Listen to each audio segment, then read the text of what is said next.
Is it not possible to bring the psychic being forward without changing the mind and vital? No. If they are unchanged, they prevent the psychic from coming forward. मन प्राण को परिवर्तन न करी मन और प्राण को परिवर्तन न करी चैत्य सत्ता को सम्मुख को आनिमा संभव हेब नाही कि ना संभव हेब नाही। जदि से माने अपरिवर्तित रुहंती तेबे से माने चैत्य को सम्मुख को आनिबारे बाधा सृष्टि करिवे। Everybody is imperfect and has to progress. Keep firm and confident. प्रत्येक व्यक्ति अपरिपूर्ण अवस्था रही थांती एवं प्रत्येक को अग्रगति करने को पड़ो। तेणु तुम्हें अटल दृढ़ता और आत्मविश्वास बजाय रख। परमा भागवत जननी श्रीमा परम प्रभु श्री अरविंद चरण कमल आम अनंत कोटि प्रणाम जनाई आरंभ करने को जाऊे आज ऑनलाइन श्री अरविंद एस्पिरेशन पाठचक्र कार्यक्रम। आज ऑनलाइन श्री अरविंद एस्पिरेशन पाठचक्र उपस्थित थिबा समस्त भाई अपा मान को वंदे मातरम आ प्रणाम। कार्यक्रम आरंभ में चलता आम नीरव ध्यान देवा मंत्रमयी सावित्री उच्चारण सहित। आज मंत्रमयी सावित्री उच्चारण पृष्ठ संख्या रही 236। आज मंत्रमयी सावित्री को उच्चारण करने आम बारिपदारू द्वितीय टंका अनुरोध करवा। अपा अपन मंत्रमयी सावित्री उच्चारण करूँ। आम समस्त नीरव प्रभु माँ को ध्यान करूँ। समस्त silence.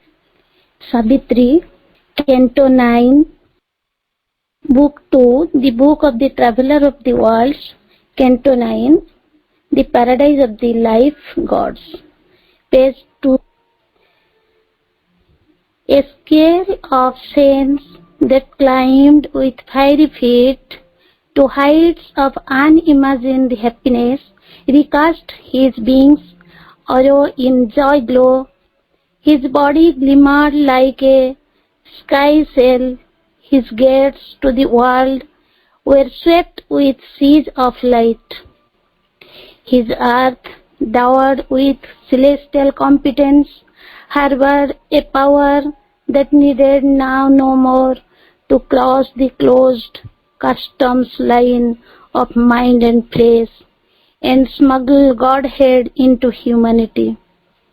It shrank no more from the supreme demand of an untired capacity for bliss, a might that could explore its own infinite and beauty and passion, and the death's reply, nor feared the zone of glad identity, where spirit and flesh in inner ecstasy join, annulling the quarrel between self and self.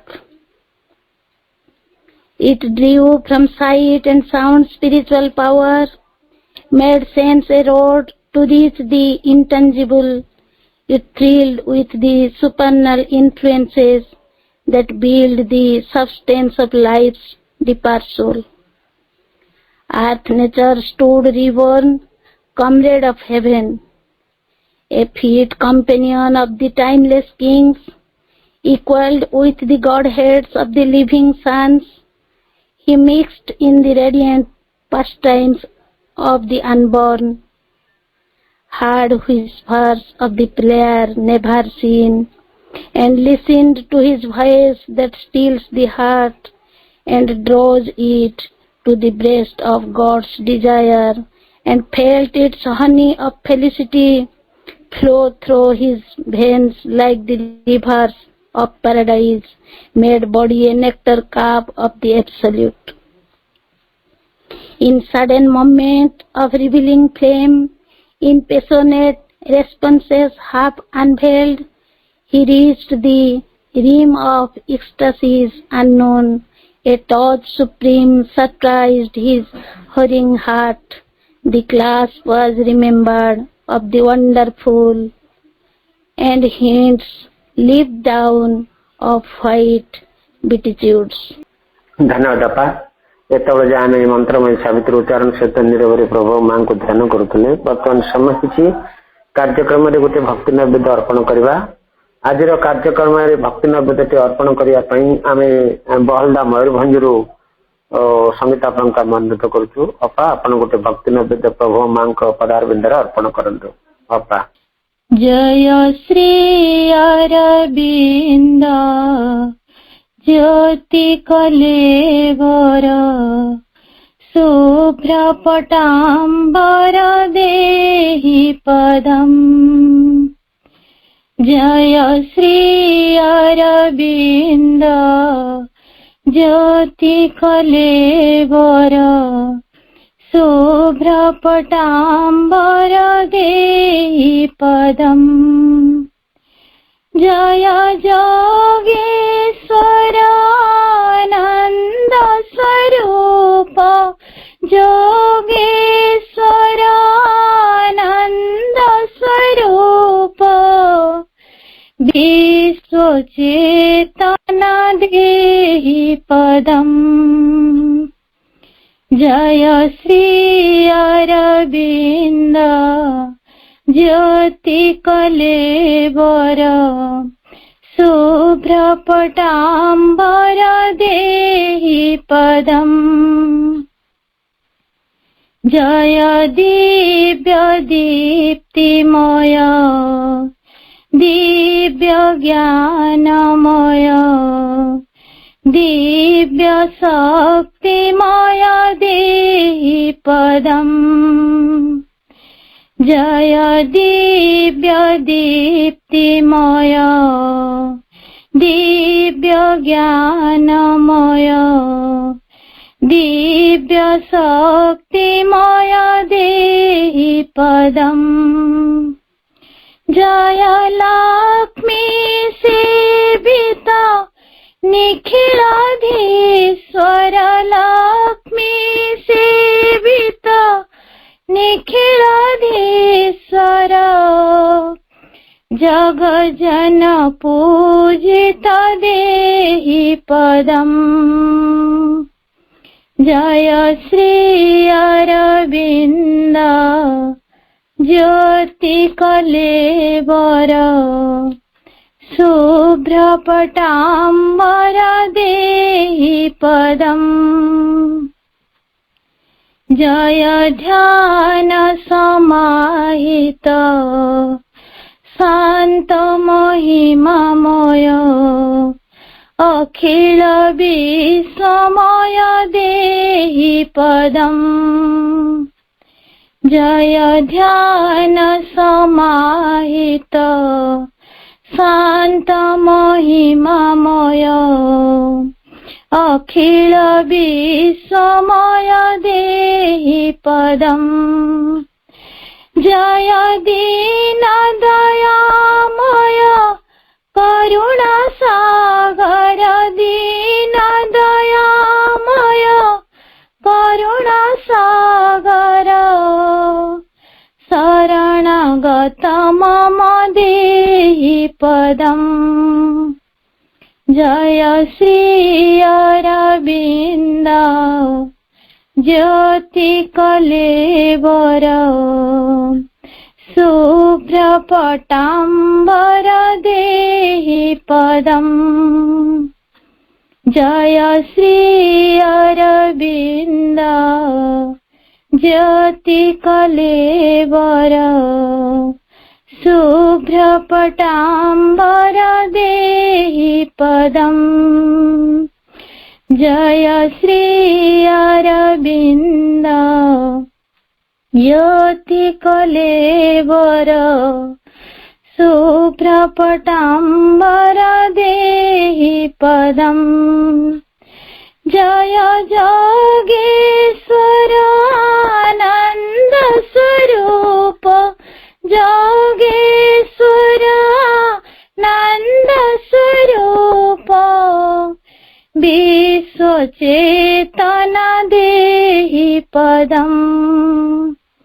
जय श्री अरविंद ज्योति कलेवर शुभ्र पटांबर देहि पदम। शुभ्रपटाम्बरदेहि पदम् शुभ्रपटाम्बरदेहि पदम्। धन्यवाद अपा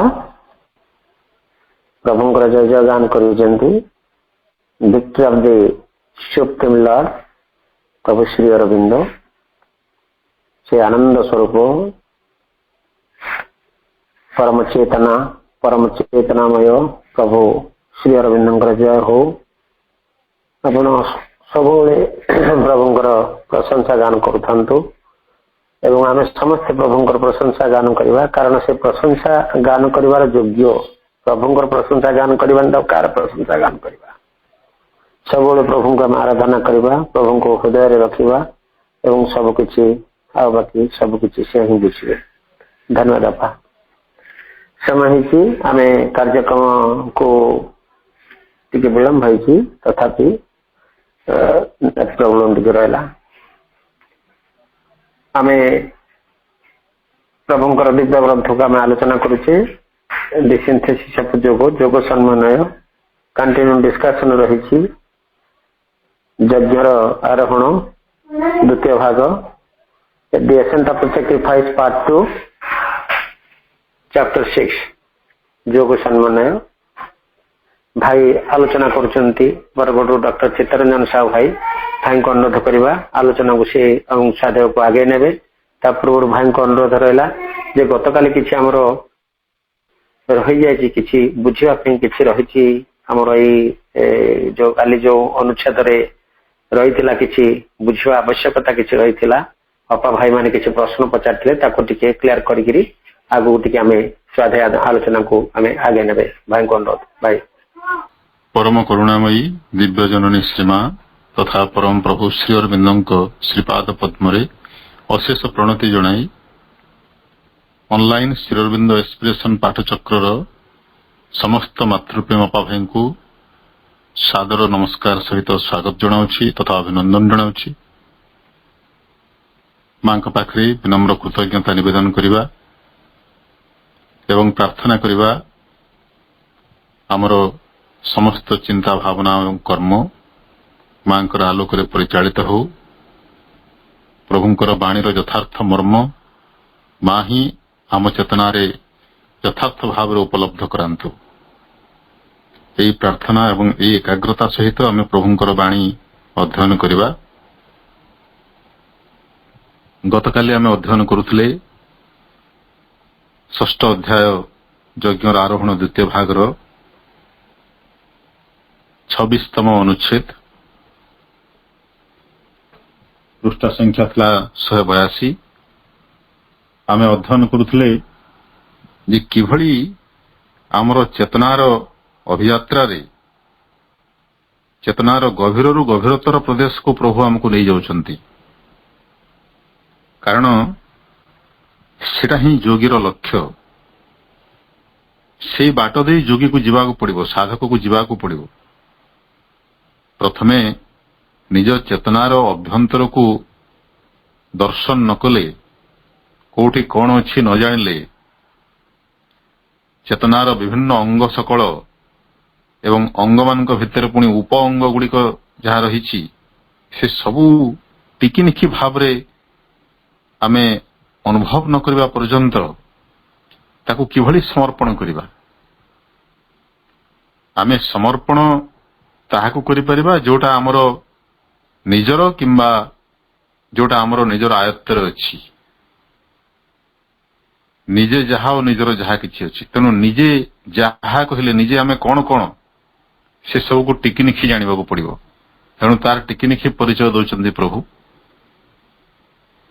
आमरो मानसिक ज्ञान मनुष्य सुलभ ज्ञान अति स्थूल अति बाह्य आमे आमर जो बीइंग आमर सत्ता बोली कहले आमे जहा वर्तमान बुझुचु साधारण मनुष्य हिसाब रे सेटा अत्यंत स्थूल बाह्य सत्ता आमे शरीरटी को बाह्य भाव रे किछि अनुभव करि पारुछु या भितर घटुथबा प्राणिक शक्तिर क्रिया को अनुभव करि पारुछु तार परिणाम को अनुभव करि पारुछु एवं ବୁଦ୍ଧି ଶକ୍ତି ସ୍ମୃତି ଶକ୍ତି ଇତ୍ୟାଦି ବିଭିନ୍ନ ମାନସିକ ସାମର୍ଥ୍ୟ ଅଛି ବୋଲି ମନ ଚେତନାଟି ଅଛି ବୋଲି ଅନୁଭବ କରିପାରୁଛୁ।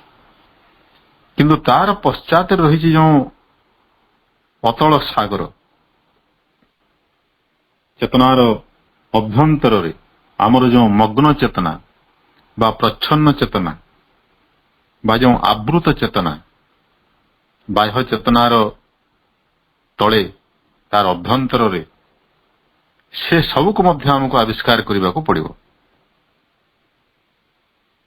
ସେ ଯେଉଁ ଲାର୍ଜର ସବ୍ଲିମିନାଲ କନସିୟସନେସ୍ ବୋଲି ପ୍ରଭୁ କହୁଛନ୍ତି, ସେ ଉପରେ ଅପା ଭାଇଙ୍କର ପ୍ରଶ୍ନ ଥିଲା କିଛି, ତା ଉପରେ ଟିକେ ବ୍ୟାଖ୍ୟା କରିବା ପାଇଁ, ଅଧିକ ଆଲୋଚନା କରିବା ପାଇଁ ଯାହା ମୁଁ ସଂଗ୍ରହ କରିପାରିଲି ଆପଣମାନଙ୍କ ପାଖରେ ବିନମ୍ର ଭାବରେ ଉପସ୍ଥାପନ କରିବି। ସବ୍ଲିମିନାଲ କନସିୟସନେସ୍ ବା ଆମର ଯେଉଁ ପ୍ରଚ୍ଛନ୍ନ ଚେତନା, ବାହ୍ୟ ଚେତନାର ଅନ୍ତରାଳରେ ଯେଉଁ ଲୁକାୟିତ ଚେତନାର ଅଂଶ, ସେଟା ନିଶ୍ଚିତ ଭାବରେ ଲାର୍ଜର ଦେନ୍ ଦି ସୁପରଫିସିଆଲ ଅର ସରଫେସ୍ କନସିୟସନେସ୍। ବାହ୍ୟ ଚେତନା ଅପେକ୍ଷା ସେଟା ଲାର୍ଜର ନିଶ୍ଚିତ ଭାବରେ ହବ। ଯେମିତି ଗୋଟେ ବରଫ ଖଣ୍ଡଟିକୁ ଆମେ ପାଣିରେ ଯଦି ଛାଡିଦେବା, ତାର ଉପରକୁ ବହୁତ କମ ଅଂଶ ଦେଖାଯିବ ଏବଂ ଅଧିକାଂଶ ପ୍ରାୟ 90% ବେଶୀ ସେ ପାଣିର ତଳେ ରହିବ। ସେଟାକୁ ଆମେ ସବ୍ଲିମିନାଲ କନସିୟସନେସ୍ କହିପାରିବା ଯେ ସମଗ୍ର ବରଫ ଖଣ୍ଡଟି ଆମର କନସିୟସନେସ୍ ହେଲା, ଯେତିକି ଉପରକୁ ଦେଖାଯାଉଛି ସେଟା ଆମର ସରଫେସ୍ କନସିୟସନେସ୍, ବାହ୍ୟ ଚେତନା, ଏବଂ ଯୋଉଟା ପାଣି ଭିତରେ ବୁଡିକି ରହୁଛି ସେଟା ଆମର ସବ୍ଲିମିନାଲ କନସିୟସନେସ୍, ମଗ୍ନ ଚେତନା। ସେ ମଗ୍ନ ଚେତନାର ଅନ୍ତର୍ଭୁକ୍ତ କଣ? ଆମର ଆନ୍ତର୍ମନ, ଆନ୍ତର୍ପ୍ରାଣ ଏବଂ ଆନ୍ତର ଶରୀର ଚେତନା। ବର୍ତ୍ତମାନ ଆମେ ବୁଝିବାକୁ ଚେଷ୍ଟା କରିବା ଆନ୍ତର୍ମନଟି କଣ, ଆନ୍ତର୍ପ୍ରାଣ ଏବଂ ଆନ୍ତର ଶରୀର ଚେତନା। ଯେମିତି ଆମେ ମନଟି କହିଲେ କଣ ବୁଝିପାରୁଛୁ, ଯେଉଁ ମନ ଆମର କ୍ରିୟାଶୀଳ, ଆମେ ଚିନ୍ତା କରିପାରୁଛୁ, ତର୍କ କରିପାରୁଛୁ, ସ୍ମରଣ ରଖିପାରୁଛୁ ଏବଂ ତାର ବିପରୀତଟା ମଧ୍ୟ ଭୁଲି ଯାଉଛୁ। ଏଇ ସବୁ ପ୍ରକ୍ରିୟା ଯେଉଁ ମନରେ ଘଟୁଛି, ଆମେ ଯେଉଁ ଅନୁଭବ କରୁଛୁ ଯେତିକି, ସେଟା ଆମର ବାହ୍ୟ ମନ। କିନ୍ତୁ ତାର ପଶ୍ଚାତରେ ଧରନ୍ତୁ ମୁଁ ସ୍ଥିର ହେଇକରି ବସି ଧ୍ୟାନ କରିବାକୁ ଚେଷ୍ଟା କଲେ ଅସଂଖ୍ୟ ଚିନ୍ତାର ଢେଉ ମୋ ମନରେ ଉଙ୍କି ମାରୁଛି। ମୁଁ କିଛି ନ କଲେ ମଧ୍ୟ ଅସଂଖ୍ୟ ଚିନ୍ତା ଯେମିତି ଧସେଇ ପଶୁଛନ୍ତି। କୋଉଠୁ ଆସୁଛନ୍ତି ସେ ସବୁ? କେଉଁଠି ଗୋଟେ ମନ ଚେତନାର ଏମିତି ଗୋଟେ ରାଡାର ଅଛି ଯାହାକି ସେ ସବୁକୁ ଧରି ରଖୁଛି, କ୍ୟାପଚର କରି ନେଉଛି ଏବଂ ମୋର ସ୍ଥୂଳ ଚେତନାରେ ତାକୁ ପ୍ରତିଫଳିତ କରୁଛି। ସେଇ ମନର ସୂକ୍ଷ୍ମ ରାଡାର କେଉଁଠି ଅଛି? ସେଟା ଆମର ଆନ୍ତର୍ମନ, ଯାହା ସମ୍ପର୍କରେ ଆମର କୌଣସି ଜ୍ଞାନ ନାହିଁ ଏବଂ ତା ଉପରେ ନିୟନ୍ତ୍ରଣ କରିବା ତ ଦୂରର କଥା। ଏପର୍ଯ୍ୟନ୍ତ ତା ସମ୍ବନ୍ଧରେ ଆମର କିଛି ଜ୍ଞାନ ନାହିଁ। ସେ ଯେଉଁ ମିଷ୍ଟେରିୟସ୍ ସୋର୍ସ ଅଫ୍ ଆୱାର ମେଣ୍ଟାଲ ଏକ୍ସପିରିଏନ୍ସେସ୍, ମାନସିକ ଅନୁଭୂତି ସକଳର ଯେଉଁ ରହସ୍ୟମୟ ଉତ୍ସ, ସେଟା ହଉଛି ଆମର ଆନ୍ତର୍ମନ। ଏପରିକି ଆମେ ଶୋଇଥିଲା ବେଳେ ମଧ୍ୟ ମନ ଚେତନାଟି ସକ୍ରିୟ ଥାଏ ଏବଂ ଆମର ଚେତନା, ଅନ୍ତର୍ଚେତନା ଯେଉଁ ସବୁ ସୂକ୍ଷ୍ମ ଜଗତ ଗୁଡ଼ିକୁ ଯାତ୍ରା କରେ, ସେ ଅନୁଭୂତି ଗୁଡ଼ିକ ଆମର ମନ ନିଜ ଧାରାରେ ତାକୁ ଅଭିବ୍ୟକ୍ତ କରିବା ପାଇଁ ଚେଷ୍ଟା କରେ। ମନଟା ଗୋଟେ ରାଡାର ଭଳି, ଆଉ କିଛି ନୁହେଁ। ପ୍ରତିକ୍ଷେପଣ ବା ରିଫ୍ଲେକ୍ସନ ଏହାର କାର୍ଯ୍ୟ। ଯେଉଁ ଅନୁଭୂତି ସେ ଗ୍ରହଣ କରିବ ତାକୁ ଗୋଟେ ରୂପ ଦେବ, ଗୋଟେ ଫର୍ମ ସେ ପ୍ରଦାନ କରିବ। ତେଣୁ ସେ ଫର୍ମ ପ୍ରଦାନ କରିଥାଏ ଯାହାକୁ ଆମେ କହୁ ସ୍ୱପ୍ନ। ତେଣୁ ସ୍ୱପ୍ନରେ ଯେଉଁ ଅନୁଭୂତି, ବିଭିନ୍ନ ଜିନିଷ ଆମେ ଦର୍ଶନ କରୁ ଭଳି ଆମକୁ ଲାଗେ, ବିଭିନ୍ନ ଅନୁଭୂତି ପ୍ରାପ୍ତ କରୁ ଭଳି ଆମକୁ ଲାଗେ, ସେଇଟା ଆମର ଅନ୍ତର୍ମନର କାର୍ଯ୍ୟ, ଯାହାକି ଆମର ଅଜ୍ଞାତରେ ଆପଣା ଛାଏଁ କାର୍ଯ୍ୟ କରିଥାଏ। এই ଅନ୍ତର୍ଚେତନା ଗୁଡ଼ିକର ଆନ୍ତର୍ମନ, ଆନ୍ତର୍ପ୍ରାଣ ଏବଂ ଆନ୍ତର ଶରୀର ଚେତନା, ଏଗୁଡ଼ିକର ଗୋଟେ ମୁଖ୍ୟ ସାଧାରଣ ଲକ୍ଷଣ, ଗୋଟେ କମନ କ୍ୟାରେକ୍ଟରିଷ୍ଟିକ୍ସ ହଉଛି ଯେଉଁମାନେ ଅଟୋନୋମସ୍, ତାଙ୍କ ଉପରେ ଆମର କର୍ତ୍ତୃତ୍ୱ ନାହିଁ। ଏପର୍ଯ୍ୟନ୍ତ ସେମାନେ ଆମର ଇଚ୍ଛା ଉପରେ ନିର୍ଭର କରନ୍ତି ନାହିଁ। ସେମାନେ ସ୍ୱତଃସ୍ଫୂର୍ତ୍ତ ଭାବରେ ସ୍ୱୟଂକ୍ରିୟ ଭାବରେ କାର୍ଯ୍ୟ କରନ୍ତି। ଆମର ଆନ୍ତର ପ୍ରାଣ ସେଇଭଳି। ଆମେ ଖାଦ୍ୟ ଗ୍ରହଣ କଲେ ଆମକୁ ଶକ୍ତି ମିଳୁଛି, ପ୍ରାଣିକ ଶକ୍ତି। ସେଇ ଶକ୍ତି ଶରୀରକୁ କାର୍ଯ୍ୟକ୍ଷମ କରୁଛି। ନିଶ୍ୱାସ ପ୍ରଶ୍ୱାସ ଦ୍ୱାରା ଆମେ ଶକ୍ତି ଲାଭ କରୁଛୁ, ବାୟୁରୁ ଶକ୍ତି ଆହରଣ କରୁଛୁ। କିନ୍ତୁ କେଉଁଭଳି ରହସ୍ୟମୟ ଉପାୟରେ ଆମର ଶରୀରସ୍ଥ ପ୍ରାଣ ବିଶ୍ୱ ପ୍ରାଣରୁ ଶକ୍ତି ଗ୍ରହଣ କରୁଛି।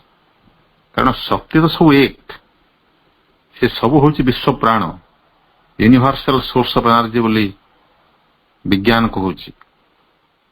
ସେ ସାମଗ୍ରିକ ଯେଉଁ ବିଶ୍ୱ ଶକ୍ତି, ସେଥିରୁ ଆମର ଏ ଶରୀର ଚେତନା ଭିତରେ ଥିବା ପ୍ରାଣ ଚେତନା କିଭଳି ସେ ଶକ୍ତିକୁ ଆକର୍ଷଣ କରୁଛି, ଶୋଷି ନେଉଛି, ଟାଣି ଆଣୁଛି ଏବଂ ଏହି ଶରୀର କାର୍ଯ୍ୟରେ ବିନିଯୋଗ କରୁଛି, ସେହି ରହସ୍ୟ ଆମକୁ ଜଣା ନାହିଁ। ସେଟା ହେଉଛି ଆମର ଆନ୍ତର ପ୍ରାଣ। ଆମର ପ୍ରାଚୀନ ହିନ୍ଦୁ ଦର୍ଶନ କହେ ଆମର ପ୍ରାଣ ଶକ୍ତିର କେନ୍ଦ୍ର ହେଉଛି ଆମର ନାଭି ଚକ୍ର ବା ଆମର ସ୍ୱାଧିଷ୍ଠାନ ମଣିପୁରୀ ଚକ୍ର, କ୍ଷମା କରିବେ, ମଣିପୁରୀ ଚକ୍ର ବା ନାଭି ଚକ୍ର ହେଉଛି ଆମର ପ୍ରାଣ ଶକ୍ତିର କେନ୍ଦ୍ର।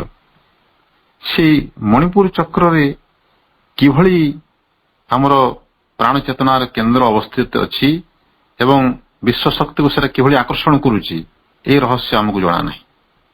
ଯେହେତୁ ଜଣା ନାହିଁ, ସେଥିପାଇଁ ଆମେ ତାକୁ କହୁଛୁ ସବ୍ଲିମିନାଲ କନସିୟସନେସ୍, ମଗ୍ନ ଚେତନା। ଆମର ଆନ୍ତର ପ୍ରାଣ ସେଭଳି ଆମର ଆନ୍ତର ଶରୀର ବା ସୂକ୍ଷ୍ମ ଶରୀର। ଆମର ସ୍ଥୂଳ ଶରୀରକୁ ତ ଆମେ ଜାଣୁ। এই ସ୍ଥୂଳ ଶରୀରକୁ କିଛି କଷ୍ଟ ହେଲେ, କେଉଁଠି ଆଘାତ ଲାଗିଲେ ଆମେ ସ୍ପଷ୍ଟ ଭାବରେ ସେଟା ଅନୁଭବ କରିପାରୁଛୁ। କିନ୍ତୁ ଏ ସ୍ଥୂଳ ଶରୀର ପଶ୍ଚାତରେ ରହିଛି ଆଉ ଗୋଟେ ସୂକ୍ଷ୍ମ ଶରୀର ଚେତନା, ସୂକ୍ଷ୍ମ ଶରୀର, ଗୋଟେ ସୂକ୍ଷ୍ମ ବଳୟ, ଯେଉଁଠି ଆମକୁ ଅନେକ ସମୟରେ ଆଘାତ ଲାଗେ, ସୂକ୍ଷ୍ମ ଜଗତ ଗୁଡ଼ିକରୁ ଆସିଥିବା ଆଘାତ। ସେତେବେଳେ ଆମେ ଶାରୀରିକ ଭାବରେ କୌଣସି ଆଘାତ ପ୍ରାପ୍ତ ହୋଇଥିବାର ଅନୁଭୂତି ନଥିଲେ ମଧ୍ୟ ଆମର ଜାଗ୍ରତ ସ୍ମୃତିରେ ଆମେ ଜାଣିଥାଉ କୌଣସି ଆଘାତ ଲାଗେ ନାହିଁ, ଅଥଚ ଶରୀର ଗୋଟେ ସ୍ଥାନରେ ପୀଡା ହେଉଛି କିମ୍ବା ଭିତରେ ଗୋଟେ ଏମିତି ପୀଡା ହେଉଛି ଯାହାକି ମୁଁ ବର୍ଣ୍ଣନା କରିପାରିବି ନାହିଁ, କେଉଁଠି ହେଉଛି ଦେଖେଇ ପାରିବି ନାହିଁ, କିନ୍ତୁ ପୀଡା ହେଉଛି। ଡାକ୍ତରମାନେ ମଧ୍ୟ ସେ ବିଷୟରେ କିଛି ଟେର ପାଇପାରିବେ ନାହିଁ। ସେଟା ସୂକ୍ଷ୍ମ ଶରୀର ପୀଡା। ଅନେକ ସମୟରେ ଆମେ ଶୋଇକରି ଉଠିଲା ବେଳେ ଆମକୁ ବଡ ହାଲିଆ ଲାଗେ, ଦେହର ବିଭିନ୍ନ ସ୍ଥାନରେ ପୀଡା ହୁଏ। କାହିଁକି? କୋଉଠି ତ ଆଘାତ ଲାଗି ନାହିଁ, କାହିଁକି ସେ ପୀଡା ହେଉଛି? ସୂକ୍ଷ୍ମ ଶରୀରରେ ଆମେ ଯେତେବେଳେ ଶୋଇଥାଉ ଆମର ଚେତନା ବିଭିନ୍ନ ଜଗତ ଦେଇକରି ଘୁରି ବୁଲେ। ଏ ସମ୍ପର୍କରେ ମାତୃ ରଚନାବଳୀ ଚତୁର୍ଥ ଖଣ୍ଡରେ ମାଙ୍କର ଗୋଟେ ବିସ୍ତୃତ ବିବରଣୀ ଅଛି, ଆପଣମାନେ ପଢିପାରନ୍ତି। ପୃଷ୍ଠା ସଂଖ୍ୟା ମୋର ମନେ ନାହିଁ, କିନ୍ତୁ ଆପଣ ପାଇଯିବେ ଚତୁର୍ଥ ଖଣ୍ଡରେ। କିଛି ଦିନ ତଳେ ସେଟା ଗୋଟେ ପାଠଚକ୍ର ଆଲୋଚନା ହଉଥିଲା। ସେଠି ମା ଲେଖିଛନ୍ତି ଆମେ ସ୍ୱପ୍ନ ଅବସ୍ଥାରେ ବା ସୁପ୍ତ ଅବସ୍ଥାରେ କିଭଳି ଚେତନା ସ୍ତରରେ ବିଭିନ୍ନ ଲୋକକୁ ଯାତ୍ରା କରୁ ଏବଂ ବିଭିନ୍ନ ଅନୁଭୂତି ନେଇକରି ପୁଣି ସେଠୁ ଫେରି ଆସୁ। ଅନେକ ଅନୁଭୂତି ଆନନ୍ଦଦାୟକ ହୋଇଥାଏ ଏବଂ ଚେତନାର ଉନ୍ମିଳନକାରୀ ହୋଇଥାଏ, ଅନେକ ଅନୁଭୂତି ବହୁତ ତାମସିକ ଏବଂ ପୀଡ଼ାଦାୟକ ହୋଇଥାଏ। ସେ ଅନୁଭୂତି ଆମେ ସୂକ୍ଷ୍ମ ଚେତନାର ଲାଭ କରୁ, ସୂକ୍ଷ୍ମ ପ୍ରାଣ, ଅନ୍ତର ପ୍ରାଣ, ଅନ୍ତର ଶରୀର ଚେତନାରେ ଲାଭ କରୁ। ସ୍ଥୂଳ ଚେତନାରେ ସେଟା ଲାଭ ହୁଏ ନାହିଁ। ସେଗୁଡ଼ିକ ଆମର ସୂକ୍ଷ୍ମ ଶରୀର ଅନୁଭୂତି। ଶ୍ରୀ ଅରବିନ୍ଦ ଏହି ପୂର୍ବ ଅଧ୍ୟାୟ ମାନଙ୍କ ଭିତରୁ ଗୋଟିଏ ଅଧ୍ୟାୟରେ ଏହି ତିନୋଟି ଶରୀର କଥା ମଧ୍ୟ ଉଲ୍ଲେଖ କରିଛନ୍ତି। ସ୍ଥୂଳ ଶରୀର ବା ଗ୍ରସ୍ ଫିଜିକାଲ ବଡି, ତାପରେ ସୂକ୍ଷ୍ମ ଶରୀର ଏବଂ ତାପରେ କାରଣ ଶରୀର। ତା ଭିତରକୁ ଏଇଟା ଅଛି। ସ୍ଥୂଳ ଶରୀର କହିଲେ ପ୍ରଭୁ କହୁଛନ୍ତି gross physical body, material body, ଯୋଉଟା ଆମେ ଦେଖୁଛୁ, ଅନୁଭବ କରୁଛୁ, ଇନ୍ଦ୍ରିୟ ଦ୍ୱାରା ଗଠିତ। ଏବଂ ଏଇ ଗ୍ରସ୍ ଫିଜିକାଲ ବଡି କହିଲେ କେବଳ ଅନ୍ନମୟ କୋଷକୁ ବୁଝାଉ ନାହିଁ, କାରଣ କେବଳ ଅନ୍ନମୟ କୋଷ ବିନା ପ୍ରାଣରେ ସେଟା କିଛି କାମକୁ ନୁହଁ। ସେଟା ମୃତ। ସେଟା କାର୍ଯ୍ୟକ୍ଷମ ହେଉଛି ସେତେବେଳେ ଯେତେବେଳେ ପ୍ରାଣୀଙ୍କ ଶକ୍ତି ତାକୁ ପରିଚାଳିତ କରୁଛି। ତେଣୁ ପ୍ରାଣମୟ କୋଷ ଏବଂ ଅନ୍ନମୟ କୋଷ ମିଶିକରି ଆମର ସ୍ଥୂଳ ଶରୀର ବୋଲି ପ୍ରଭୁ କହୁଛନ୍ତି। ଏଠି ଆମର ପ୍ରାଣ ଶକ୍ତିକୁ ଆମେ ଗୋଟେ ସୂକ୍ଷ୍ମ ଶରୀର ଅନୁଭୂତି କହିପାରିବା, ଯେହେତୁ ସେଟା ଆମର ବାହ୍ୟ ଦୃଷ୍ଟି ଏବଂ ବାହ୍ୟ ଅନୁଭୂତିର ପଶ୍ଚାତରେ ରହୁଛି, ତାକୁ ସୂକ୍ଷ୍ମ କହିପାରିବା। କିନ୍ତୁ ପ୍ରଭୁ ଆମର ପ୍ରାଣ ଏବଂ ଶରୀରକୁ ମିଶିକରି ସ୍ଥୂଳ ଶରୀର କହୁଛନ୍ତି ଏବଂ ସୂକ୍ଷ୍ମ ଶରୀର କହିଲେ କହୁଛନ୍ତି ଆମର ମେଣ୍ଟାଲ ବିଇଂ, ମନମୟ ଶରୀର। ତାକୁ ପାଶ୍ଚାତ୍ୟ ଭାଷାରେ କହନ୍ତି ଆଷ୍ଟ୍ରାଲ ବଡି, ସୂକ୍ଷ୍ମ ଶରୀର, ଯେଉଁ ଶରୀର ବାହ୍ୟ ରୂପ ନାହିଁ କିନ୍ତୁ ତାର ଅସ୍ତିତ୍ୱ ଅଛି। ସୂକ୍ଷ୍ମ ଶରୀର, ବିଶେଷ କରି ଏହାର ପ୍ରଧାନ ତତ୍ଵ ହେଲା ମେଣ୍ଟାଲ ସେଲ୍ସ, ମନମୟ କୋଷ। ଏବଂ ଏଇ ଯେଉଁ material cells, vital cells, mental cells, ଅନ୍ନମୟ କୋଷ, ପ୍ରାଣମୟ କୋଷ, ମନମୟ କୋଷ ବୋଲି ଯେଉଁ କୁହାଯାଉଛି, କୋଷର ଅର୍ଥ ହେଲା ଗୋଟେ ଖୋଳ ବା ଗୋଟେ ଆବରଣ। ଏଗୁଡିକ ଗୋଟେ ଗୋଟେ ଆବରଣ, ଗୋଟେ ପରେ ଗୋଟେ ସ୍ତର ଆବୃତ କରିଛନ୍ତି। କାହାକୁ? ନା ଅନ୍ତରାତ୍ମାକୁ। ଏଭଳି ତିନୋଟି କୋଷ ବା ତିନୋଟି ଲେୟାର, ତିନି ଗୋଟି କହିଲେ ଭୁଲ ହବ, କାରଣ ତାର ଅନେକ ସୂକ୍ଷ୍ମ ସ୍ତର ଗୁଡି ସବ୍ ଲେୟାର୍ସ ମଧ୍ୟ ଅଛି। ମୁଖ୍ୟ ତିନୋଟି ଲେୟାର ବା ସ୍ତର ଅନ୍ନମୟ, ପ୍ରାଣମୟ ଏବଂ ମନମୟ କୋଷର ଆବରଣ ଭିତରେ ରହିଛି ଆମର ଅନ୍ତରାତ୍ମାଟି। ମନମୟ ଶରୀର ବା ସୂକ୍ଷ୍ମ ଶରୀରର ଆହୁରି ସୂକ୍ଷ୍ମ, ମନମୟ ଶରୀର ବା ସୂକ୍ଷ୍ମ ଶରୀରର ଭିତରେ ଆହୁରି ସୂକ୍ଷ୍ମ ଭାବରେ ଆଉ ଗୋଟେ କୋଷ ରହିଛି, ଆଉ ଗୋଟେ ଖୋଳ ରହିଛି। ସେଟା ହଉଛି ଆମର କାରଣ ଶରୀର। ସେ କାରଣ ଶରୀର ହିଁ ଆତ୍ମାକୁ ଧାରଣ କରିଥାଏ ବୋଲି ଯୋଗୀଗଣ ବର୍ଣ୍ଣନା କରନ୍ତି। ଅର୍ଥାତ୍ ଅନ୍ତରାତ୍ମା ଯେତେବେଳେ ପୁନର୍ଜନ୍ମ ଗ୍ରହଣ କରେ, ଆମର ଆତ୍ମାର ବିକାଶଶୀଳ ଅଂଶ ବା ଚେତସତ୍ତା ଯେତେବେଳେ ପୁନର୍ଜନ୍ମଟିଏ ଗ୍ରହଣ କରେ, ସେ ପ୍ରଥମେ ଯେଉଁ ଶରୀରକୁ ବା ଯେଉଁ ଖୋଳକୁ ପ୍ରଥମେ ଧାରଣ କରେ ସେଟା ହଉଛି କାରଣ ଶରୀର।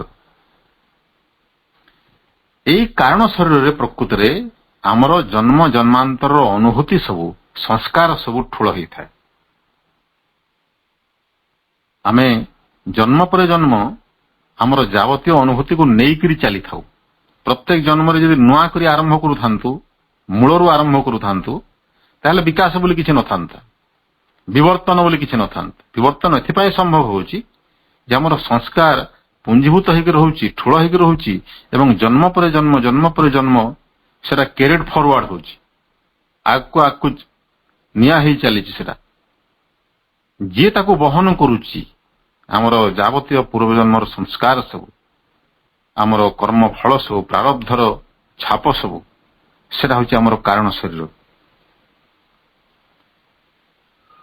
ତେଣୁ ଏଟାକୁ କୁହାଯାଉଛି କର୍ମ ଓ ସଂସ୍କାରର ସମାହାର। ଏଟା କେମିତି ଗଠିତ ହୋଇଥାଏ? ବ୍ୟକ୍ତି ଚେତନାର ସକଳ ଅବସ୍ଥାରେ, ଆମର ଶାରୀରିକ, ପ୍ରାଣିକ, ମାନସିକ ଚେତନାର ବିଭିନ୍ନ ଅବସ୍ଥାରେ ଆମେ ଯେଉଁ ଯାବତୀୟ ଅନୁଭୂତି ଗୁଡିକ ସଞ୍ଚୟ କରୁ, ଆମେ ଜୀବନରେ ଯେତେ ଗୁଡିଏ କର୍ମ କରୁ, ଯେତେ ପ୍ରକାର ଅନୁଭୂତି ଦେଇକରି ଗତି କରୁ, ସେସବୁର କୌଣସି ମୂଲ୍ୟ ନାହିଁ, କେବଳ ତାର ନିର୍ଯାସଟା। ଯେଉଁ ଅନୁଭୂତିଟି ଆମର ଅନ୍ତରାତ୍ମା ଗ୍ରହଣ କରେ, ସେ ଅନୁଭୂତିର ଅସଲ କଥା। ସେ ଅନୁଭୂତିର ଷ୍ଟୋର ହାଉସ ଯଦି କିଛି ଥାଏ, ସେଟା ହଉଛି ଆମର କାରଣ ଶରୀର। ସେ ବହନ କରିଥାଏ ଆମର ସକଳ ଅବସ୍ଥାରେ ଆମେ ସଞ୍ଚୟ କରୁଥିବା ଯାବତୀୟ ଅନୁଭୂତିର ଛାପ ସବୁ, ଶାରୀରିକ, ମାନସିକ, ପ୍ରାଣିକ ଅନୁଭୂତିର ସବୁ ସଂସ୍କାର ବା ଇମ୍ପ୍ରେସନ। ସଂସ୍କାର ବୋଲି ଆମେ ଯାହା କହୁ, ପୂର୍ବଜନ୍ମର ସଂସ୍କାର, ସେ ସଂସ୍କାରଟା ଆମର ଯାବତୀୟ ଅନୁଭୂତିର ଛାପ, ଆମର ଚେତନାରେ ଗୋଟେ ଇମ୍ପ୍ରେସନ, ପରମାନେଣ୍ଟ ଇମ୍ପ୍ରେସନ ଗୋଟେ ଛାଡିଯାଏ, ସେଟା ହଉଛି ସଂସ୍କାର। ଏବଂ ଏଟା କୋଉଠି ଥାଏ? ପ୍ରଶ୍ନ ଉଠିବ, କାରଣ ଶରୀର କୋଉଠି ଥାଏ ଏବଂ କୋଉଠୁ ସେଟା ଆସେ? ଅନ୍ତରାତ୍ମା କୋଉଠୁ ତାକୁ ନେଇକରି ଆସନ୍ତି? ତାର ଉତ୍ତର ହଉଛି, ଯାହା ମୁଁ ଖୋଜିକରି ପାଇଛି, ମୋର ନିଜସ୍ୱ ଅନୁଭୂତି ନୁହେଁ, ମୁଁ ଯାହା ସଂଗ୍ରହ କରିଛି ସେ ଅନୁସାରେ ଉପସ୍ଥାପନ କରୁଛି ଯେ ତାର ଉତ୍ସ ହେଉଛି ଆମର ଅଧିମାନସ ଏବଂ ଅତିମାନସ ଚେତନା। କିଛି ପରିମାଣରେ ଅଧିମାନସ ଏବଂ କିଛି ପରିମାଣରେ ଅତିମାନସ ଚେତନାରୁ ଆମର ସେ କାରଣ ଶରୀରଟି ଆସିଥାଏ। ଅର୍ଥାତ୍ କାରଣ ଶରୀରଟି ସେଇ ଚେତନାର ସେଇ ସ୍ତରରେ, ସେଇ ଉର୍ଦ୍ଧ୍ୱ ସ୍ତରରେ, ଅଧିମାନସ ଏବଂ ଅତିମାନସ ସ୍ତରରେ ସ୍ଥିତ ହେଇକିରି ଥାଏ। ସେଟା କେବେ ନଷ୍ଟ ହୁଏ ନାହିଁ ଏବଂ ଜନ୍ମ ପରେ ଜନ୍ମ ଆମେ ସେଇ କାରଣ ଶରୀରଟିକୁ ଗ୍ରହଣ କରିକି ଆସିଥାଉ। ସେଥିପାଇଁ ଆମର ଏଇ ଯେଉଁ ପାର୍ଥକ୍ୟ, କିଏ କେଉଁ ଚେତନା ଟିକେ ବେଶୀ ବିକଶିତ, କିଏ ଟିକେ ଅବିକଶିତ, କିଏ ଅପରିପକ୍ୱ, ବିକାଶର ମାତ୍ରାରେ ଯେଉଁ ପାର୍ଥକ୍ୟ, ତାର କାରଣ ହେଉଛି ଆମର ଏ କାରଣ ଶରୀର। ତେଣୁ ଯଥାସାଧ୍ୟ ମୁଁ ଉପସ୍ଥାପନ କଲି, ଅପାଭାଇଙ୍କର ସନ୍ଦେହ କିଞ୍ଚିତ ମାତ୍ରାରେ ହୁଏତ ଦୂର ହେଇଥିବ, କିନ୍ତୁ ସମ୍ପୂର୍ଣ୍ଣ ଦୂର ହେବା ପାଇଁ ଅନୁଭୂତି ଆବଶ୍ୟକ। ଆମେ ସାଧନା କ୍ରମରେ ସେ ଅନୁଭୂତି ଲାଭ କଲେ ଆମର ଯାବତୀୟ ଦ୍ୱନ୍ଦ୍ୱର ସମାଧାନ ହେବ ବୋଲି ମୁଁ ଆଶା କରୁଛି। ତାପରେ ଆମେ ଆଗକୁ ଯିବା। ଗତକାଲି ଆମେ ଅଧ୍ୟୟନ କରୁଥିଲେ 26ତମ ଅଧ୍ୟାୟରେ କିଭଳି ପ୍ରଭୁ ଆମର ଅନ୍ତର୍ଚେତନାର ବିସ୍ତୀର୍ଣ୍ଣ ବିସ୍ତୃତ ବର୍ଣ୍ଣନା ଦେଉଛନ୍ତି ଏବଂ କହୁଛନ୍ତି ଯେ ଆମର ଏଇ ସତ୍ତା ଗୁଡ଼ିକର ଯେଉଁ ବିଭାଗୀକରଣ, ଭାଗ ଭାଗ ହେଇକି ରହିଛନ୍ତି, ଖଣ୍ଡିତ ସତ୍ତା, କାହା ସହିତ କାହାର ତାଳମେଳ ନାହିଁ ପ୍ରାୟ। এই ଆମର ଖଣ୍ଡିତ ସତ୍ତାକୁ ଏକତ୍ରିତ ନ କରିବା ପର୍ଯ୍ୟନ୍ତ, ଅଖଣ୍ଡ ନ କରିବା ପର୍ଯ୍ୟନ୍ତ ଆମର ସାଧନା ଅଗ୍ରଗତି କରିପାରିବ ନାହିଁ। ତେଣୁ ସେଠୁ ଆମେ ଆରମ୍ଭ କରିବା। ପାରାଗ୍ରାଫ 27, 27ତମ ପାରାଗ୍ରାଫ, ପୃଷ୍ଠା ସଂଖ୍ୟା 183। It is thus by an integralization of our divided being that the divine Shakti in the yoga will proceed to its object. ଆମର ଖଣ୍ଡିତ ସତ୍ତାର ଏକତ୍ରୀକରଣ ଦ୍ୱାରା ହିଁ ଆମର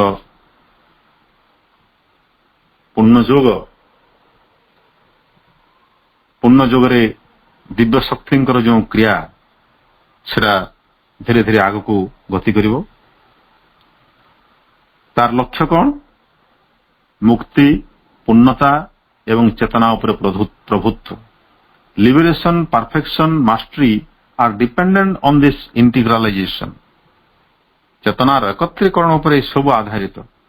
ଚେତନାର ଏକତ୍ରୀକରଣ, ଇଣ୍ଟିଗ୍ରାଲାଇଜେସନ ନ ହେବା ପର୍ଯ୍ୟନ୍ତ, ଆମର ଚେତନାର ସବୁ ଦିଗକୁ ଆମେ ସଂଗୃହୀତ କରି ତାକୁ ନିୟନ୍ତ୍ରିତ ନ କରିବା ପର୍ଯ୍ୟନ୍ତ ଆମର ସେଗୁଡ଼ିକ ଉପରେ ପ୍ରଭୁତ୍ୱ ଅର୍ଜନ ସମ୍ଭବ ହେବ ନାହିଁ ଏବଂ ପୂର୍ଣ୍ଣତା ଏବଂ ମୁକ୍ତି ତ ବହୁତ ଦୂରର କଥା। Since the little wave on the surface cannot control its own movement, ଯେମିତି ସମୁଦ୍ର ଉପରେ ଭାସମାନ ଗୋଟେ ଛୋଟିଆ ଢେଉ, ତାର ନିଜର କୌଣସି କର୍ତ୍ତୃତ୍ୱ ନଥାଏ। ବିଶାଳ ଜଳରାଶିର ତରଙ୍ଗ ତାକୁ ଯୁଆଡେ ଚାହିଁବ ସିଆଡେ ଭସେଇ ନେଉଥାଏ। Much less have any true control over the vast life around it. ଏବଂ ଯାହାର ନିଜ ଉପରେ ନିୟନ୍ତ୍ରଣ ନାହିଁ, ତାହାର ସମଗ୍ର ବିଶ୍ୱ ପ୍ରାଣ ଉପରେ, ବିଶ୍ୱ ଚେତନା ଉପରେ କେମିତି ନିୟନ୍ତ୍ରଣ ଆସିବ?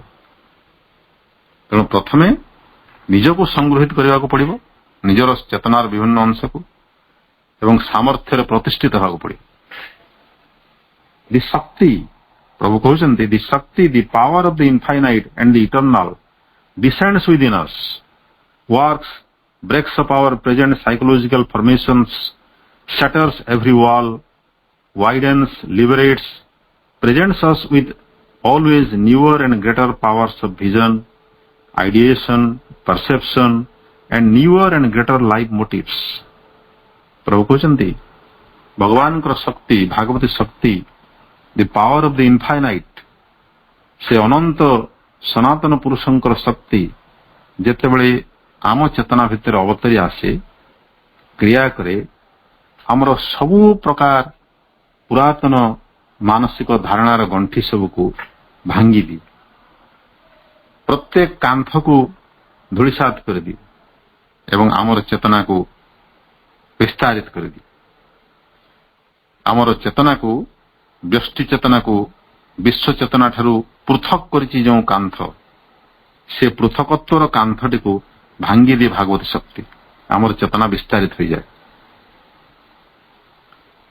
ମୁକ୍ତ କରିଦିଏ ଏବଂ ଆମର ଚେତନାକୁ ବୃହତ୍ତର ଦୃଷ୍ଟି, ବୃହତ୍ତର ଚିନ୍ତା, ବୃହତ୍ତର ଅନୁଭବ ଏବଂ ନୂତନତର ବୃହତ୍ତର ପ୍ରାଣିକ ସମ୍ବେଗ, ପ୍ରାଣିକ ପ୍ରେରଣା ବା ପ୍ରାଣିକ ଶକ୍ତି ଆଡ଼କୁ ଆମକୁ ଖୋଲିଦିଏ। ଅର୍ଥାତ୍ ଆମେ ଯେଉଁ ଗୋଟେ କୁଆଁ ଭିତରେ ବେଙ୍ଗ ଭଳି, କୂପମଣ୍ଡୁକ ଭଳି ଯେଉଁ ରହିଛୁ ଏବଂ ଆମର ସଂକୀର୍ଣ୍ଣ ସୀମିତ ଚେତନାକୁ ସର୍ବସ୍ୱ କରିକିରି ଏଇଟା ହିଁ ସବୁକିଛି ବୋଲି ଭାବୁଛୁ, ସେତେବେଳେ ଆମେ ଦେଖିବା ଚେତନାର ବିଶାଳ ସାଗର କେମିତି ବିସ୍ତୃତ ହେଇକରି ପଡ଼ିଛି ଏବଂ ଆମେ କିଭଳି ତାର ଗୋଟେ ସାମଗ୍ରିକ ଅଂଶ। ଅର୍ଥାତ୍ ସମଗ୍ର ବିଶ୍ୱ ଚେତନା ଆମର ଚେତନାର ଗୋଟେ ଅଂଶ, ଆମର ଶରୀର। ଆମେ ଯୋଉଟାକୁ ଆମର ଚେତନା ବୋଲି କହୁଛୁ, ସେଟା ପ୍ରକୃତରେ ସେଇ ବିଶାଳ ଚେତନାର ଗୋଟେ ଛୋଟିଆ ଅଂଶ। এই ଅନୁଭବ ଆଡ଼କୁ ଆମକୁ ଖୋଲି ଦିଏ ଯେତେବେଳେ ସେ ଦିବ୍ୟ ଶକ୍ତି ଆମ ଚେତନା ଭିତରେ ଅବତରଣ କରେ। ଏ ପରିପ୍ରେକ୍ଷୀରେ ଗୋଟେ ଉଦାହରଣ ମୁଁ ଉପସ୍ଥାପନ କରିବା ଉଚିତ ମନେ କରୁଛି। ଆପଣମାନେ ଯୋଗୀର ଆତ୍ମଚରିତ ବହିଟି ଯଦି ପଢିଥିବେ, ଯଦି ପଢିନାହାନ୍ତି ପଢିପାରନ୍ତି, ମୋର ଅନୁରୋଧ। ସେଠି ପରମହଂସ ଯୋଗାନନ୍ଦ ପୂଜ୍ୟ ଯୋଗୀ ସେ ତାଙ୍କର ଅନୁଭୂତିଟେ ବର୍ଣ୍ଣନା କରିଛନ୍ତି। ଯେତେବେଳେ ସେ ତାଙ୍କର ପୂଜ୍ୟ ଗୁରୁଦେବଙ୍କୁ, ଗୁରୁଦେବ ଶ୍ରୀ ଯୁକ୍ତେଶ୍ୱର ଗିରିଙ୍କୁ ଅନୁରୋଧ କଲେ ତାଙ୍କୁ ସେ ଅନୁଭୂତିରେ ପ୍ରଦାନ କରିବା ପାଇଁ ଯେ କସ୍ମିକ କନସିୟସନେସ୍ ବା ବିଶ୍ୱ ଚେତନା କଣ। ଗୁରୁଦେବ କିଛି ନ କହିକି କେବଳ ତାଙ୍କର ମୁଣ୍ଡରେ ହାତଟି ରଖିଦେଲେ। ଯେମିତି ସ୍ୱାମୀ ବିବେକାନନ୍ଦଙ୍କ କ୍ଷେତ୍ରରେ ପରମହଂସ ରାମକୃଷ୍ଣ ତାଙ୍କର ପାଦଟି ବିବେକାନନ୍ଦଙ୍କର ବକ୍ଷସ୍ଥଳ ରଖିଦେଇଥିଲେ। ସେହି ସ୍ପର୍ଶର ପ୍ରଭାବରେ ପରମହଂସ ଯୋଗାନନ୍ଦଙ୍କର ବିଶ୍ୱ ଚେତନା ଜାଗ୍ରତ ହେଇଗଲା। ସେ ଅନୁଭୂତିଟି ଖୋଲିଗଲା ତାଙ୍କର ଚେତନାରେ ଏବଂ ସେ ଅନୁଭବ କଲେ ଯେ ତାଙ୍କର ଚେତନା ଅନନ୍ତ ବିଶ୍ୱରେ ବିସ୍ତାରିତ। ଏବଂ ସେ ଦେଖିଲେ, ସେଠି ବର୍ଣ୍ଣନା କରାହେଇଛି, ଟିକିନିଖି ଶବ୍ଦ ଗୁଡ଼ିକ ମୋର ମନେ ନାହିଁ, କିନ୍ତୁ ତାର ମର୍ମଟି ଏଭଳି ଯେ ସେ ଦେଖିଲେ, ଅନୁଭବ କଲେ ଯେ କିଭଳି ସମଗ୍ର ବିଶ୍ୱ ଗୋଟେ ଯନ୍ତ୍ର ଭଳି ଗତି କରି ଚାଲିଛି। ଗୋଟେ ବିରାଟ ଫ୍ୟାକ୍ଟ୍ରି ବା ଗୋଟେ କାରଖାନାର ଯନ୍ତ୍ର ଗୁଡ଼ିକ ସେମିତି ପରସ୍ପର ସହିତ ଯେମିତି ସଂଗତିପୂର୍ଣ୍ଣ ଭାବରେ ସମସ୍ତେ କ୍ରିୟା କରୁଥାନ୍ତି, ସେଭଳି ଏଇ ବିରାଟ ଜଗତ ଗୋଟେ ଫ୍ୟାକ୍ଟ୍ରି ଭଳି କାର୍ଯ୍ୟ କରୁଛି। ଏଠି ଛୋଟରୁ ବଡ଼ ସମସ୍ତ ଜୀବ, ପ୍ରାଣୀ, ଅପ୍ରାଣୀ ସମସ୍ତେ କ୍ରିୟାରତ ଏବଂ ସବୁକୁ ଏକାଥରକେ ଦେଖିଲେ ପରମହଂସ ଯୋଗାନନ୍ଦ। ସମଗ୍ର ବିଶ୍ୱ ଦୃଷ୍ଟି, ଏଇଟା କସ୍ମିକ କନସିୟସନେସ୍। ଏଇଟା ସେତେବେଳେ ହୁଏ ଯେତେବେଳେ ଦିବ୍ୟ ଶକ୍ତି ଅବତରଣ କରନ୍ତି। ଅନେକ ସମୟରେ ଗୁରୁଙ୍କ କୃପାରୁ ମଧ୍ୟ ସେ ଦିବ୍ୟ ଶକ୍ତି ସାମୟିକ ଭାବରେ ହେଲେ ମଧ୍ୟ ଅବତରଣ କରି କ୍ରିୟା କରନ୍ତି ଏବଂ ଚେତନାର ସେ ରୁଦ୍ଧ ଦ୍ୱାର ସବୁକୁ ଖୋଲି ଦିଅନ୍ତି। ତାପରେ କହୁଛନ୍ତି, enlarges and new models increasingly the soul and its instruments। ଆତ୍ମା ଏବଂ ତାର ଯନ୍ତ୍ରଗୁଡ଼ିକୁ ସେ ବିଶାଳତର କରିଦିଏ ଏବଂ ନୂତନ ରୂପ ପ୍ରଦାନ କରେ। ଆଗରୁ ତାଙ୍କର ଯେଉଁ ନେଚର ଅଫ ୱାର୍କିଂ, ତାଙ୍କର କାର୍ଯ୍ୟ କରିବାର ଶୈଳୀ ଯାହା ଥିଲା, ତାଙ୍କର ସ୍ୱଭାବ ଯାହା ଥିଲା, ସେଟା ସମ୍ପୂର୍ଣ୍ଣ ଭାବରେ ବଦଳିଯାଏ। ନୂତନ ରୂପରେ ସେମାନେ ପ୍ରତିଷ୍ଠିତ ହେଇଯାଆନ୍ତି, ନ୍ୟୁ ମଡେଲ ହେଇଯାଆନ୍ତି। ଏବଂ ଏଇଟା ଅଧିକରୁ ଅଧିକ କେବଳ ଥରେ ମାତ୍ର ଗୋଟେ ନୂତନ ରୂପରେ ପ୍ରତିଷ୍ଠିତ ହେଇଯାଆନ୍ତି, ସେଟା ଶେଷ ହେଇଗଲା ସେମିତି ନୁହେଁ। ଏଇଟା ଗୋଟେ କ୍ରମାଗତ ପ୍ରକ୍ରିୟା। କ୍ରମାଗତ ଭାବରେ এই ପରିବର୍ତ୍ତନ ବା ରୂପାନ୍ତରଣ ଚାଲିଥାଏ। confronts us with every imperfection in order to convict and destroy it। ଆମର ପ୍ରତ୍ୟେକ ଅପୂର୍ଣ୍ଣତାକୁ ସେ ଧରି ପକାନ୍ତି। ଯେମିତି ଗୋଟେ ଚୋରକୁ पुलिस धरी पकाए, जेल रे भर्ती कर दिए, सेमती से शक्ति आमर प्रत्येक अपूर्णता को धरी पकांती एवं ताकू समूले ध्वंस कर दियंती एवं आमर चेतना को गोटे विशालतर पूर्णता आड़ को खोली दियंती. Does in a brief period the work of many lives or ages, so that new births and new vistas open constantly within us. अनेक जन्मर जो परिवर्तन सेटा गोटे मुहूर्त रे साधित हो जाए दिव्य शक्ति कृपा द्वारा. नित्य प्रति मुहूर्त रे हेबा आमर चेतनार नवजन्म एवं नूतन अनुभूतिर द्वार गुड़िक आम खोलीज. आमको आमर चेतना को से भाई भाव गठित कर दियंती, सुशृंखलित कर दियंती दिव्य शक्ति. तेणु यहाँ हूँ दिव्य शक्तिर सामर्थ्य एवं दिव्य शक्तिर कृपार परिणाम प्रभु उपस्थापन कले. आम उदाहरण नहीं पारिबा महाकवि कालिदासंकर. तांकर भाग्य 7 जन्म पर्यंत ज्ञानी बा पंडित हबार संभावना नथिला एवं जेतेबेले से पत्नी द्वारा अपमानित होइछंती सेतेबेले तांकर अंतरात्माटी जागृत होइछि एवं से संकल्प करिसंती जे हुए तो देवी ज्ञान देवी तांको ज्ञान प्रदान करिवे, नचेत से प्राण त्याग करिवे. तांकर दृढ़ संकल्प रे संतुष्ट हुई महाकाली तांको आशीर्वाद करिसंती एवं महाकालींकर हस्तक्षेप फल 7 जन्मर अनुभूति तांको गोटे मुहूर्त प्राप्त होइछि. एई अनुभूति एई घटनाटी को साधारण मनुष्य बुझी परिबे नहीं. तेणु साधारण लोके बुझी पारला भली भाषा रे किंबदंती रे ताकू एमती लिखा जाए जे देवी महाकाली से आविर्भूत होइकरी तांकर तपस्या रे संतुष्ट होइकरी महाकाली आविर्भूत होइछि एवं सेठी तांको 7 थर मारी 7 थर पुनर्जीवन जीवन्यास देइछंती. तेणु 7टी जन्म तांकर अतिक्रांत होइछि गोटे मुहूर्त रे.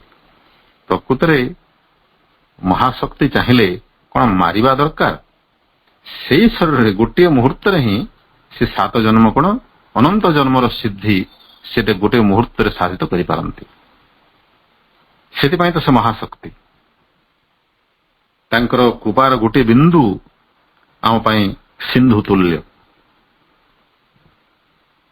तापरे कहउछंती एक्सपांसिव इन हर विजन, क्षमा करिवे, expansive in her action, she frees the consciousness from the confinement in the body. It can go out in trance or sleep or even waking and enter into worlds or other regions of this world and act there or carry back its experience. से महाशक्ति तांकर क्रिया रे होचंती विस्तारणकारी, विस्तारणशील. से आमर चेतना को ए शरीर भितर मुक्त कर दियंती. आमर शरीर चेतना सेटा गोटे खोल गोटे आवरण भली गोटे कारागार भली आमर चेतना को आबद्ध कर रखि थाए.